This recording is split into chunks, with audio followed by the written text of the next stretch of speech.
নেপালে নজর রাখতে হবে, তার কারণ শ্রীলঙ্কা বাংলাদেশের পর এবার নেপাল, ভারতের আর এক প্রতিবেশী রাষ্ট্র এই মুহূর্তে অশান্তির আগুনে দাউ দাউ করে জ্বলছে। 9টি জায়গায় কারফিউ করা হয়েছে। গতকাল যে বিক্ষোভ আন্দোলন তা আরও দ্বিগুণভাবে আজ বেড়ে গিয়েছে। কিন্তু এরই মাঝে সরকার এই যে 26টি সোশ্যাল মিডিয়ার উপর থেকে ব্যান তুলে নিয়েছে, কিন্তু তারপরেও বিদ্রোহের আগুন নেভানো যায়নি। তার কারণ গতকাল 19 জনের মৃত্যু হয়েছে, তাদের সবাই জেনজি মানে 28-এর মধ্যে বয়স, তাদের মধ্যে একজন 12 বছরের ছাত্র রয়েছে।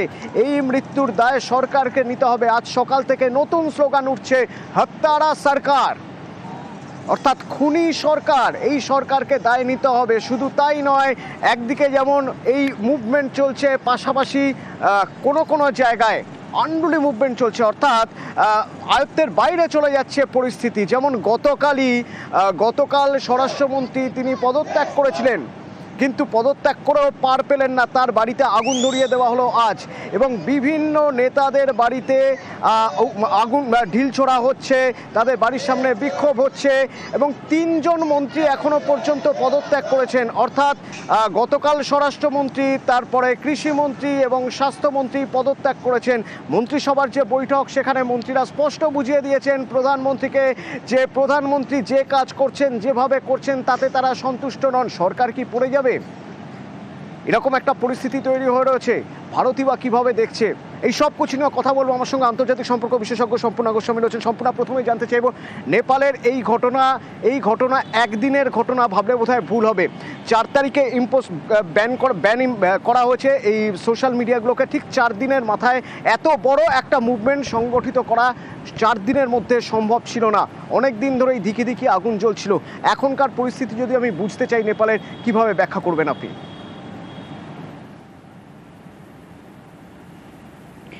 দেখুন, এই পলিটিক্যাল ক্রাইসিস যেটা নেপালে গতকাল থেকে শুরু হয়েছে, এই পলিটিক্যাল ক্রাইসিসটার কিন্তু একটা লিগাসি আছে। লিগাসি ইন দ্য সেন্স 2008 সালে ঠিক এরকমই একটা প্রোটেস্টের মাধ্যমে কিন্তু মোনার্কিকে অ্যাবলিশ করা হয়েছিল। তার প্রধান কারণ ছিল যে সেখানে আনএমপ্লয়মেন্ট, মানুষ সুখী ছিল না, মানুষের পভার্টি, জিডিপির গ্রোথ ছিল না, এবং সেখান থেকে কিন্তু একটা কনস্টিটিউশনাল ডেমোক্রেসি, রিপাবলিকান স্টেট তৈরি করা হয়। কিন্তু অদ্ভুতভাবে সেই রিপাবলিকান স্টেট তৈরি করার পরেও 13 বার সরকার চেঞ্জ হয়েছে, কিন্তু উন্নতি কিছু হয়নি। মানুষ এখনও বেকার, মানুষের সেই অর্থে কোনো রোজগার নেই, সেখানে আনএমপ্লয়মেন্ট ম্যাসিভ, এবং যেটা আরও বিশেষ করে গুরুত্বপূর্ণ তা হলো এই মাওয়িস্ট কমিউনিস্ট যে সরকার, তাদের বিরুদ্ধে র্যাম্প্যান্ট করাপশন এবং ফেভারিটিজমের একটা কিন্তু বিষয় সেখানকার মানুষের মধ্যে ক্ষোভের জন্ম দিয়েছে। এইখানে একটা জায়গা আপনি ভালো বলেছেন, সেটা হচ্ছে 17 বছরের মধ্যে 13 বার সরকার বদলে গেছে, কিন্তু শান্তি ফেরেনি। একটা কয়েনে যে ঘুরে বেড়াচ্ছিল অন্তত বছর দেড়েক ধরে নেপালে, যেটা এখন আরও প্রকট হয়েছে, এই কয়েনেসটা হচ্ছে নেপো বেবি। অর্থাৎ নিজেরা কিছু পাচ্ছি না, অথচ দেখছি মন্ত্রী আমলার ছেলেমেয়েরা তারা বিলাসবহুল দিন যাপন করছেন। নেপাল একটা ছোট দেশ, শান্তিপ্রিয় দেশ, সেই দেশে এটা কতটা একটা মানে এই সামাজিক বৈষম্যটা কত বড় ফ্যাক্টর হয়ে দাঁড়িয়েছিল?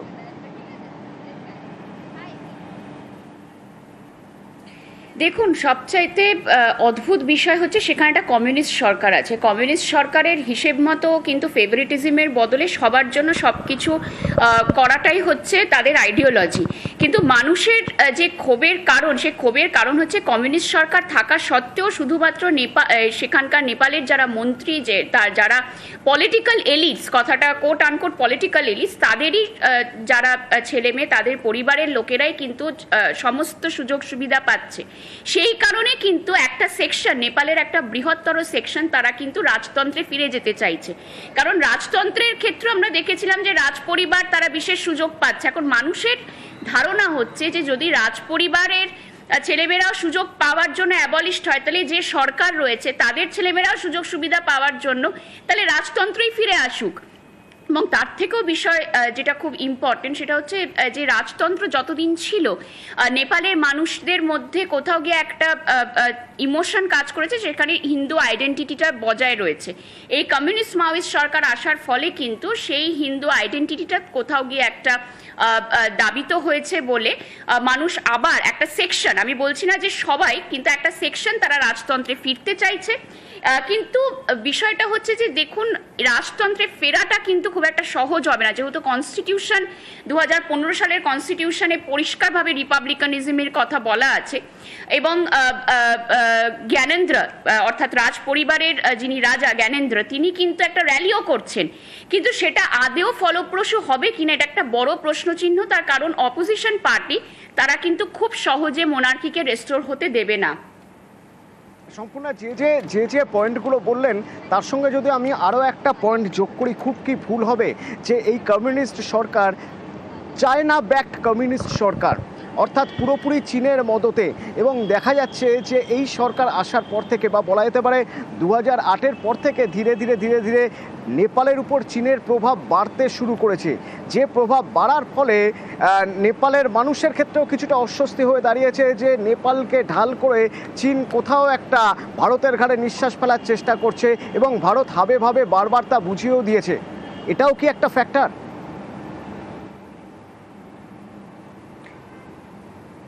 দেখুন, ফ্যাক্টর ডেফিনেটলি। তার কারণ হচ্ছে আমরা যদি নেপালের যে রাজতন্ত্র ছিল, যদিও সেটা খুবই একটা ডিক্টেটোরিয়াল ফর্ম অফ গভর্নেন্স ছিল, সেখানেও টিরানি ছিল, ভীষণ রকমের টোটালিটেরিয়ানিজম ছিল, কিন্তু তারপরেও রাজতন্ত্র কিন্তু প্রো ইন্ডিয়া ছিল এবং সেখানকার রাজপরিবার এবং ভারত সরকার তারা যৌথভাবে কিন্তু চায়না মোকাবিলা করেছে। এবং আরও একটা বিষয় যেটা খুবই গুরুত্বপূর্ণ সামাজিক প্রেক্ষাপটে যদি আমরা দেখি, নেপাল এবং ভারতের মানুষজনের মধ্যে কিন্তু আদান প্রদানটা ফ্যামিলির লেভেলে, অর্থাৎ সেখানকার সঙ্গে ভারতীয়দের বিয়ে বিবাহ এই সূত্রে ধরে কিন্তু যথেষ্ট ইন্টারচেঞ্জেস আছে। সেই জায়গাটা কোথাও গিয়ে কমিউনিস্ট মাওয়িস্ট গভর্নমেন্ট তারা কিন্তু একটা হস্তক্ষেপ এনেছে, কারণ আমরা দেখেছি মাধেসি ইস্যু নিয়ে কিন্তু ভারতের সঙ্গে প্রথম বিবাদ বাধে 2014 সালে। তো এর পরবর্তী সময় থেকে যেভাবে এই পাপেট গভর্নমেন্ট, অর্থাৎ আমরা অনেকেই যারা আন্তর্জাতিক সম্পর্ক নিয়ে কিছুটা পড়াশোনা করেছে তারা অনেকে এই কথাটা বলে থাকে যে এই কমিউনিস্ট মাওয়িস্ট সরকার কিন্তু চায়না পাপেট গভর্নমেন্ট। তো সেই দিক থেকে কিন্তু ডেফিনেটলি দেখুন নেপালিদের মধ্যে একটা প্রো ইন্ডিয়ান সেন্টিমেন্ট আছে, তারা অনেকটাই অ্যান্টি চায়না এবং সেইখান থেকে যদি যেভাবে কমিউনিস্ট মাওয়িস্ট গভর্নমেন্ট তারা একটা প্রো চায়না স্ট্যান্স, যদিও ডাইরেক্টলি নয় একটা টেসিটলি প্রো চায়না স্ট্যান্স অবলম্বন করেছে, সেটাও কিন্তু টু আ লার্জ এক্সটেন্ট আমার মনে হয় মানুষকে ক্ষিপ্ত করার পেছনে একটা অন্যতম কারণ। সম্পূর্ণ প্লিজ একটু সঙ্গে থাকুন, আমি একটু নেপালের ছবি দেখাতে চাইবো দর্শককে, প্লিজ একটু সঙ্গে থাকুন। আর্মি পেট্রোলিং করছে আর রুট মার্চ চলছে বেশ কিছু জায়গায় এবং রাষ্ট্রপতি উপরাষ্ট্রপতির বাড়ি পুরোপুরি নিরাপত্তায় ঘিরে ফেলা হয়েছে কাল থেকেই। গতকাল রাতে যে কারফিউ ইম্পোজ করা হয়েছিল, আজ এখনও পর্যন্ত কারফিউ রয়েছে নেপালের বিভিন্ন জায়গায়, বেশ কিছু সেন্সিটিভ জায়গা বা স্পর্শকাতর জায়গায় তো বটেই।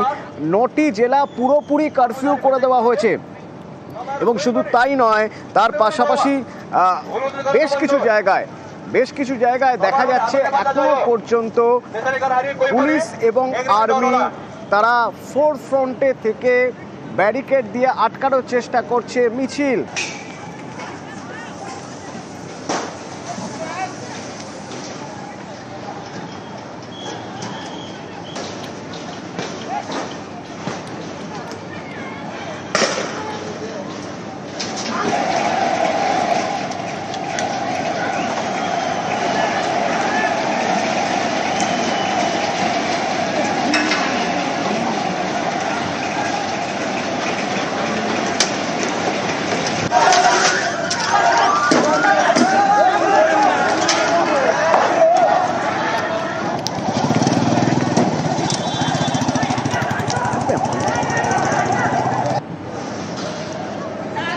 হ্যালো,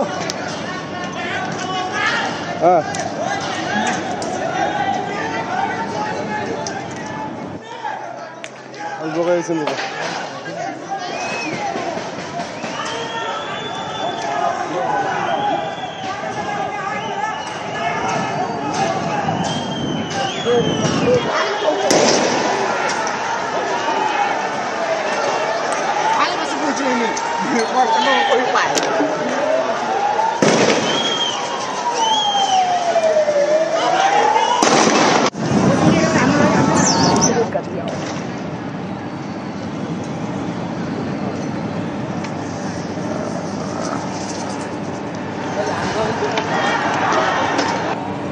সম্পূর্ণ এখান থেকে যদি আমি জানতে চাই যে এই সরকারের ভবিষ্যৎ কি, কারণ আমরা দেখছি যে মন্ত্রিসভার ভিতর থেকে একের পর এক পদত্যাগ, গতকাল রাতে যে বৈঠক হয়েছিল সেই বৈঠকে সবাই ওলি সরকারের বিরুদ্ধেই কথা বলছেন। এই সরকারের ভবিষ্যৎ কি? আমাদের এরকম দিন দেখতে হবে না তো, ঠিক যেরকম দিন আমরা বাংলাদেশে দেখেছিলাম যে শেখ হাসিনাকে দেশ ছেড়ে চলে যেতে হয়েছিল, সেরকম পরিস্থিতি তৈরি হবে না তো?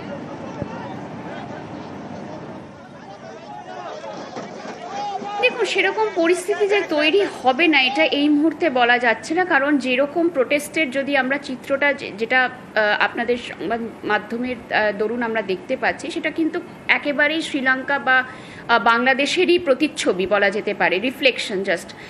কিন্তু বিষয়টা হচ্ছে যে যেটা অনেকেই ধারণা করছে যে রাজতন্ত্র আবার ফিরতে পারে, আমার মনে হয় যে রাজতন্ত্র ফেরাটা কিন্তু অতটা সহজ নয়। এবং একটা বিষয় নিশ্চিত যে ওলি সরকার আর থাকবে না, এবং ওলি সরকারকে ক্ষমতাচ্যুত সেখানকার মানুষ যতক্ষণ না হচ্ছে ততক্ষণ অবধি কিন্তু এই বিপ্লব চলবে।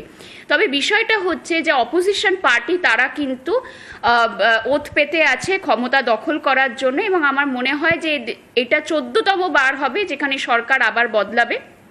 কিন্তু এত সহজে কিন্তু মোনার্কি আসবে না, কারণ মোনার্কির ক্ষেত্রে জাস্ট একটা শ্রেণী তারা মোনার্কির ফেভারে আছে, সমস্ত পলিটিক্যাল এলিটস কিন্তু তারা মোনার্কি ফেভারে নেই।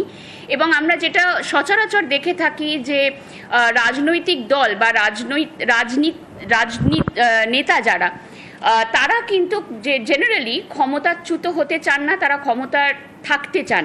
তো নেপালের ক্ষেত্রে আমার মনে হয় বিষয়টা সেরকমই হবে। ওলি সরকার যাবে, ওলি সরকারের পতন ঘটবে এবং অন্য কোনো সরকার 14তম বার সরকার আবার পরিবর্তন হবে, এবং এইভাবেই একটা পলিটিক্যাল ক্রাইসিস কিন্তু এই মুহূর্তে আমার যেটা মনে হয় অদূর ভবিষ্যৎ অবধি কিন্তু নেপালে থেকে যাবে। ধন্যবাদ সম্পূর্ণ। পরবর্তীতে সম্পূর্ণের সঙ্গে কথা হবে। ভারতের কি স্ট্যান্ড পয়েন্ট, ভারত কিভাবে পদক্ষেপ করবে তা নিয়ে কথা হবে। আপনাদের জানিয়ে রাখতে চাইবো যে গতকাল রাতেই মন্ত্রীদের সঙ্গে বৈঠক করার পর প্রধানমন্ত্রী